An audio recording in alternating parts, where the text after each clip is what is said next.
Chapter 19. Alchemy of Tricks. Vanis walked down to an unconscious woman and checked her temperature. As he attempted to lift her up from the ground, he felt an icy touch of a spear against his throat. Vanis looked at the woman holding the spear and slowly lowered the unconscious woman to the ground. He then raised his hands and slowly got to his feet. Vanis asked softly, "Can I please take her to a nearby safe zone? I might be able to help her there. She will die here if we stay." The woman lowered the spear from his throat and stepped back, allowing Vanis to pick up the conscious woman in his arms. They returned to Val's safe zone, where he had been earlier.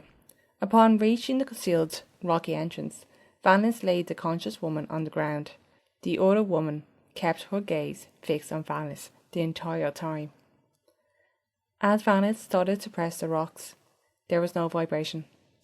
Vanis kept pushing the rocks and nothing happened. He heard the woman's toxic voice. "That's enough games. Why are you bringing us to an area that clearly isn't an area at all? What tricks are you trying to play?" Vanis felt the hairs on his neck stand up, as he slowly and cautiously turned to face the woman with the spear. Vanis asked, "Please, give me a few minutes. I genuinely want to help." The woman just glared at him, gripping her spear tightly. Vanis sighed and activated the Gamelit to open the map, hoping to find a nearby location. To his dismay, Val's safe zone was no longer displayed. Pointing to a new spot on the map, Vanis said, "We will take her there."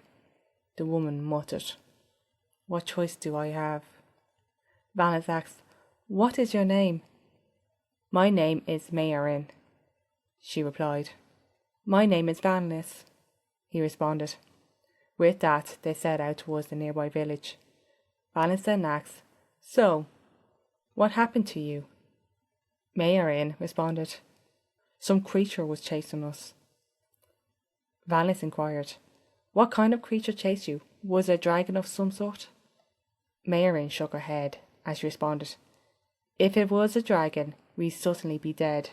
There would be no surviving an attack like that. Besides, whatever that creature was, it didn't chase us for long." Mayerin paused for a second, her gaze briefly shifting to her ill friend before returning to Vanis. "I didn't see the creature that chased after us. I asked Violin to stay here while I went to confront it. But the creature was gone, and when I returned, Violin was unconscious. There was smoke that was hazy, swirling with violet and purple hues. So I suspect she was poisoned, and that's why she's sick." Mayerin's gaze shifted to Valis Gamelit as she spoke in a lower tone. "What is that device on your arm?" "I've seen it before, but only on a few people, not too many." Valis responded, "It's a high-tech Gamelit. Nothing special, it just shows me maps." Valis noticed Gamelit was flashing. He pressed the button and the map appeared. But to the top right corner, there was a flashing area that had a heading with the words Alchemy written on it. Vanis pressed the button, revealing a few recipes of different types of potions and new spells. He rushed to see if there was a potion cure for poison. To his relief, there was one. Only one key ingredient was needed.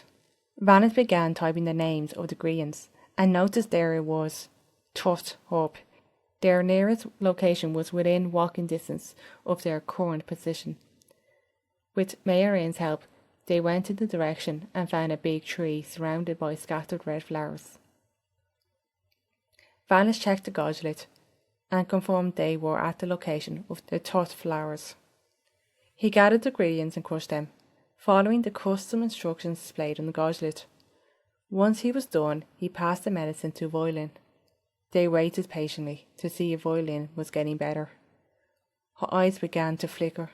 She started groaning as her breath was becoming rapid. Gradually, her breath slowed at a normal pace. Then she opened her eyes. She woke up groggy, her movements slow, her face contorted in discomfort. Eyes widening in fear upon seeing Valis, she instinctively backed away until her back was pressed against a tree.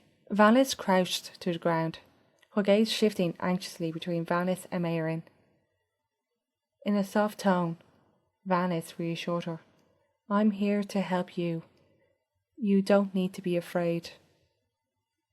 The woman looked around, her eyes darting with confusion, before she regained her footing. Turning to Marin, she asked, "What happened? My Mary is gone. I heard something from behind and then nothing."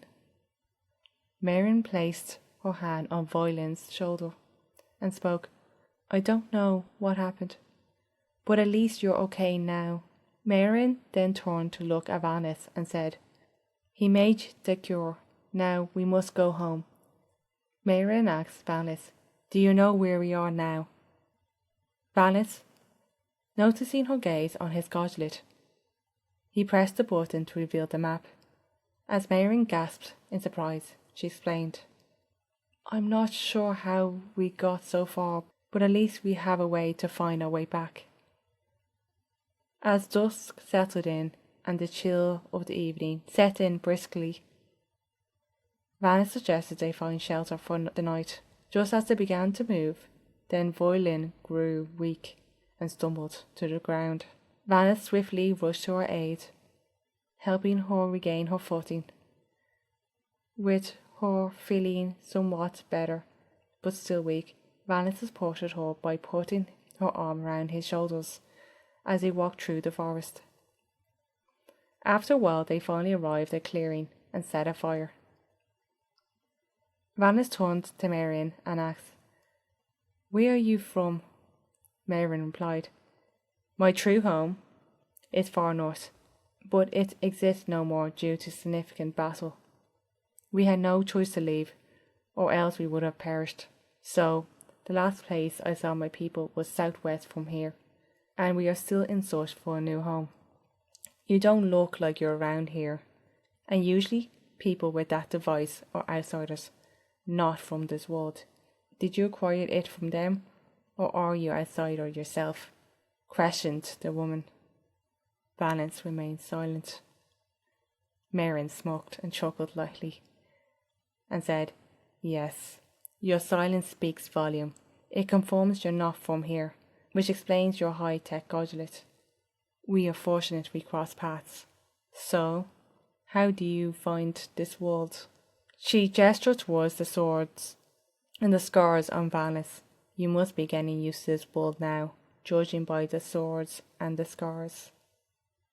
After some time, they returned to where Marin and Voilin had last seen their people.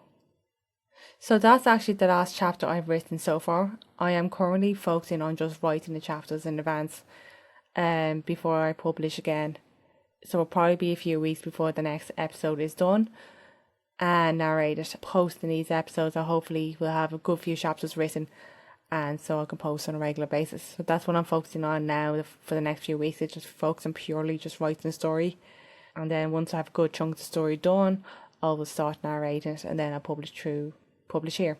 So if you are actually enjoying the story and you do want to get updated when the next chapter's out, and hopefully the next time I put a chapter out, it will be a more consistent schedule. I would definitely highly recommend you press the follow button on whatever platform you listen to. It's the best way to get updated when the next chapter. It'll probably be a few weeks before I get a good chunk of the story written, and then I obviously have to narrate it for this podcast. So yeah, I hope you're enjoying the story, and thank you for listening so far. If you are enjoying the story so far and there's a place to leave a review in whatever platform you listen to, it will help me dramatically. If you could do that. Otherwise, still thank you for the support, and I look forward to have the new chapter done in a few weeks' time. Thank you for listening. I hope you have a good day.